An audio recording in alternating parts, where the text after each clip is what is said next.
Guys ഞാനും അമ്മൂമ്മയും അമ്മയും കൂടി ഗുരുവായൂർ പോവാണ് ഗൈസ്. എന്താ പോണം അമ്മ അവിടെ പോണം. ഹായ്. ഓക്കെ നമ്മൾ പോട്ടെ.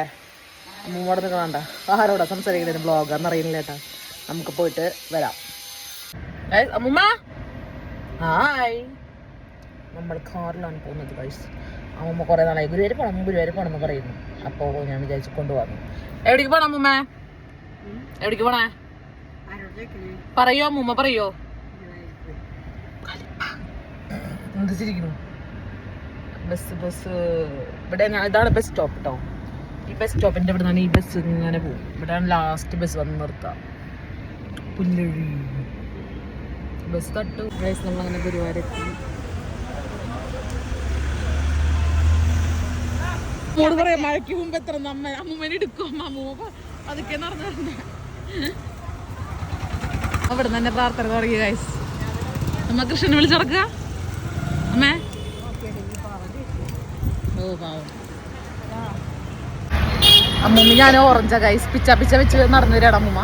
ഇവിടെ സ്പീഡിൽ നടക്കുന്ന അമ്മയും. ആർക്കാണ് മത്സരം? മുല്ലപ്പൂ വേണം അമ്മ. അമ്മേനെ കൊണ്ടുവന്ന അവിടെ പ്രശ്ന സെറ്റ് മുണ്ട് നോക്കാതെ നോക്കുന്ന ഗൈസ്. ഞങ്ങളങ്ങനെ തൊഴുതിറങ്ങി മസാല ദോശ കഴിക്കാൻ വേണ്ടി. ഉണ്ണിച്ചേട്ടനെ കാണിക്കില്ലേട്ടാ ഞാൻ ഉണ്ണിച്ചിട്ട്. ഉണ്ണിച്ചേട്ടൻ ഫോൺ മൊബൈൽ വിരോധിയാണ് ഉണ്ണിച്ചേട്ടാ. അല്ല ഉണ്ണിച്ചേട്ടൻ കാണിക്കില്ല. ഇതാണ് ഉണ്ണിച്ചേട്ടൻ, ഗുരുവായൂരിന്റെ ഉണ്ണിച്ചേട്ടൻ. ഫാനിടുമ്പേ ഞങ്ങൾ തൊഴുതു കേട്ടോ. നന്നായി തൊഴാൻ പറ്റിയില്ലേ? നമുക്ക് തൊഴാൻ പറ്റും നന്നായിട്ട്. അമ്മൂമ്മക്ക് തൊഴാൻ പറ്റും നന്നായിട്ട്. കൃഷ്ണനെ കണ്ടുവോ? ശരിയായിട്ട് കണ്ടു. അല്ല അമ്മൂമ്മയുടെ വർത്താനം ചേട്ടൻ ചിരിക്കുന്നുണ്ട്. അതാണ് അമ്മൂമ്മനെ കുറിച്ചു. ഫാനിടോ? ഫാനിട്ടില്ലേ? ഫാൻ ചൂടെടുക്കണു. ചൂട് അതെ ഉണ്ടല്ലോ. ഇതാണ് ഗുരുവായൂരിന്റെ പിന്നെ ഫുള്ള്. അയ്യോ ഫോക്കസ് പോയാണ്. ഇവിടെ അമ്മയും മോളും നമ്മൾ ദോശ കഴിക്കട്ടെ കേട്ടാ. ഉണ്ണിച്ചേട്ടൻ കഴിച്ചോളൂ. കാണുമ്പോൾ ചിരിയിട്ടുണ്ടാവും. പക്ഷെ ഇതെന്നെ വീട്ടിലും നമ്മൾ കഴിക്കട്ടെ. അങ്ങനെ മസാല ദോശയൊക്കെ കഴിച്ചു. ഇനി എന്ത് തൊഴാൻ പോകുന്ന ഉണ്ണിച്ചേട്ടാ? അതെ ശ്രീഭൂതബലി അങ്ങനെയാണോ പറയാ? ആനയുടെ പുറത്ത് ഗുരുവായൂരപ്പനെ കഴിച്ചു വരും. നമ്മൾ തൊഴാൻ പോകുന്നത് ഇവിടെ കണ്ട. ഇവിടെ ഭയങ്കര ചായ കൂടി വെള്ളം കുടിക്കാണ്. അമ്മൂമ്മ ക്യാമറയിൽ നോക്കി ഭംഗി നോക്കാം. അമ്മൂമ്മയ്ക്ക് വീഡിയോ എടുക്കാൻ ഇഷ്ടമല്ല കേട്ടോ. അത് ഞാൻ എടുക്കും. ചേട്ടനോടൊന്നും പറയാത്തല്ലേ ഞാൻ ഇപ്പൊ പറഞ്ഞിട്ടുണ്ടാവും അറിയോ.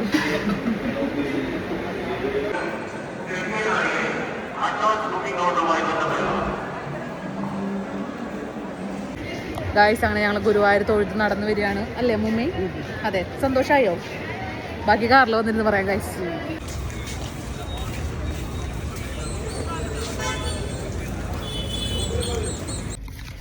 ഗായ്സ് അങ്ങനെ ഗുരുവായൂരൊക്കെ തൊഴുത് വീർപ്പ് മുട്ടിയിരിക്കുന്ന ചാരുത. ഹലോ ഇങ്ങോട്ട് നോക്ക്. എങ്ങനെ അമ്മൂമ്മ എങ്ങനെയുണ്ട് തൊഴുതിട്ട്? അമ്മൂമ്മ എങ്ങനെയുണ്ട് തൊഴുതിട്ട്? തൊഴാൻ പറ്റില്ലേ നന്നായിട്ട്? നമ്മള് രണ്ടിടത്ത് തൊഴുതു അല്ലേ മേ? രണ്ടിടത്ത് തൊഴാനും പറ്റി. ചേട്ടൻ പറഞ്ഞില്ലേ എന്തായിരുന്നു ഭൂത ഒരു ഇതിന്റെ ആനയുടെ പുറത്ത് ഇങ്ങനെ കൊണ്ടുവച്ചിട്ട് ചേട്ടൻ പറഞ്ഞിരുന്നു. ഉണ്ണിച്ചേട്ടൻ പറഞ്ഞിട്ടുണ്ട് കേട്ടോ വീഡിയോയില്. ഇങ്ങനെ ഓടും ആനയുടെ പുറത്ത്. ഗുരുവായൂരപ്പനെ വെച്ചിട്ട് ഇങ്ങനെ പോണു. എന്നെ ആന ഓടുന്നില്ലേട്ടെ വെറുതെ തള്ളു അറിയാണ്ട് ശാരദ. നമ്മളിനി വീട്ടിൽ പോണ ഗൈസ്. മനസ്സറിഞ്ഞ് അമ്മൂമ്മയ്ക്ക് തൊഴാൻ പറ്റി. കേട്ടില്ലേ? എനിക്കുള്ള വയറ് നിറക്കലാണ് അത് കേട്ടത്. നമ്മളിവിടെ നന്നായി അമ്മൂമ്മയ്ക്ക് തൊഴാൻ പറ്റി. അമ്മൂമ്മയുടെ ആഗ്രഹം സഫലീകരിച്ച 50 ലക്ഷം രൂപ അമ്മൂമ്മയുടെ വീട് ചെയ്തിട്ടാണ്. അപ്പൊ നമ്മള് പോവാണ് ഗൈസ്. ഈ അമ്മയുടെ ഇത് കാരണം ശല്യം കാരണം നമ്മൾ പോവാണ്. ഗുരുവായൂരപ്പ പറഞ്ഞ ഓക്കെ ഗുരുവായൂരപ്പ പറഞ്ഞ കാര്യങ്ങളൊക്കെ നടത്തി തരണേ എന്ന് പറഞ്ഞിട്ടാണ് ഇവിടുത്തെ പോണേ. നടത്തി തരുന്നുള്ള വിശ്വാസത്തില് നമ്മൾ പോന്നു അല്ലേ? പോവാന്ന് പറഞ്ഞ ബൈ പറയാ. ബൈ പറ. നമ്മ ഈ പഴം കഴിക്കണ തേനില കൂട്ടിക്കമ്മേ. അമ്മൂമ്മക്ക് വഴി പറഞ്ഞു. അമ്മൂമ്മ ചോദിക്കുന്നത് ഏതാ സ്ഥലം നോക്കേ. അമ്മ വഴിപ്പാതെ കൊണ്ടൊക്കെ മോളെ കാറ് നിർത്തിയിട്ട് വീട്ടിലേക്ക് കയറുമ്പോ ഗുരുവായൂരപ്പൻ നല്ലോണം മനസ്സിൽ വിചാരിച്ച് കേറിട്ടാ. ഓക്കെ അപ്പൊ ഗൈസ് ബൈ. അമ്മൂമ്മക്ക് അങ്ങനെ വഴി കിട്ടിയിരിക്കുന്നു. അപ്പൊ നമ്മുടെ ഗുരുവായൂർ ദർശനത്തിന് വേണ്ടി ഇത്രേ ഉള്ളൂ. നന്നായി തൊഴാൻ പറ്റിയതിന് ഭഗവാനോട് നന്ദി പറയുന്നു. ആരാ നോക്കണേ? കണ്ണൻ